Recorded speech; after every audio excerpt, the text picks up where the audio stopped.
डोंबिवलीत रातोरात रस्ता झाला गुलाबी. कारण ऐकून लोक हादरले. एकच खडबड. कारण समजताच विश्वासच बसेना. असंही काही होऊ शकतं याची कुणालाही कल्पना नव्हती. रात्री सगळं नेहमीसारखंच होतं. रस्ते ओळखीचे होते, अंधार तसाच होता, शांतता तशीच होती. कुणालाच संशय येण्यासारखं काहीच नव्हतं. पण पहाटे जे दृश्य समोर आलं त्याने डोळ्यांवर विश्वास ठेवणं कठीण झालं. सकाळी लोक बाहेर पडले, नेहमीचा तोच रस्ता, पण आज काहीतरी वेगळंच होतं. क्षणभर वाटलं डोळ्यांना भास होतोय का, पण नाही, तो रस्ता खरंच गुलाबी दिसत होता. लोक थांबले, मोबाईल बाहेर आले, फोटो काढले गेले, व्हिडिओ फिरू लागले आणि एकच प्रश्न सगळ्यांच्या मनात, हे नक्की झालं तरी काय? काही जण म्हणाले कुणीतरी रंग टाकला असावा, काहींना वाटलं एखादा प्रयोग असावा, तर काहींनी थेट भीती व्यक्त केली. हा काही आजार पसरवणारा प्रकार तर नाही ना? हळूहळू गर्दी वाढत गेली, चर्चा रंगू लागल्या, अफवा पसरू लागल्या. कोणी म्हणालं पाणीच विषारी झालंय, कोणी म्हणालं हवेतच काहीतरी मिसळलंय. रस्त्यावरून जाणं लोकांनी टाळायला सुरुवात केली. लहान मुलांना घराबाहेर येऊ दिलं जात नव्हतं. ज्येष्ठ लोकांच्या चेहऱ्यावर भीती स्पष्ट दिसत होती, कारण हा साधा रंग बदल नव्हता, हा प्रश्न आरोग्याचा होता.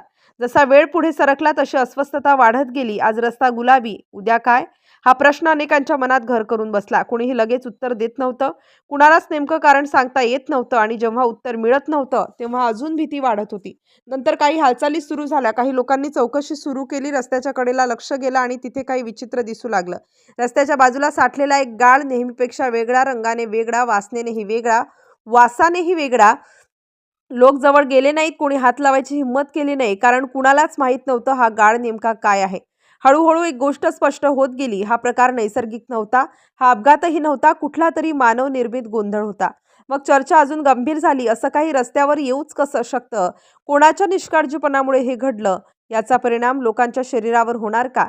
लोकांचा संयम सुटू लागला, संताप व्यक्त होऊ लागला, कारण हा प्रश्न फक्त रस्त्याचा नव्हता, हा प्रश्न श्वासाचा होता, पाण्याचा होता आणि उद्याच्या सुरक्षिततेचा होता. बराच वेळ गेला आणि मग अखेर सत्य हळूहळू समोर येऊ लागलं.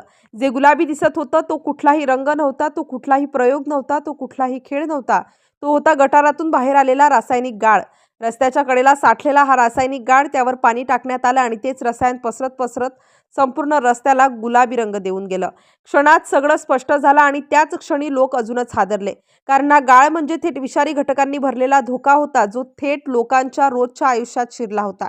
हा प्रकार कुणाच्या तरी हलगर्जीपणामुळे झाला होता आणि त्याची किंमत सामान्य नागरिकांना मोजावी लागत होती. त्यानंतर हालचालींना वेग आला, तक्रारी झाल्या, चौकशी सुरू झाली आणि संबंधितांकडून उत्तर मागितलं गेलं.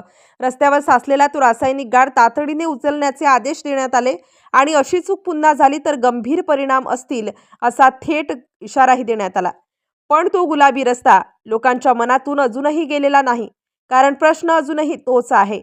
आज हा रस्ता, उद्या कुठे आणि नंतर कोणाच्या दारात? हा रंग फक्त रस्त्यावर नव्हता, तो इशारा होता.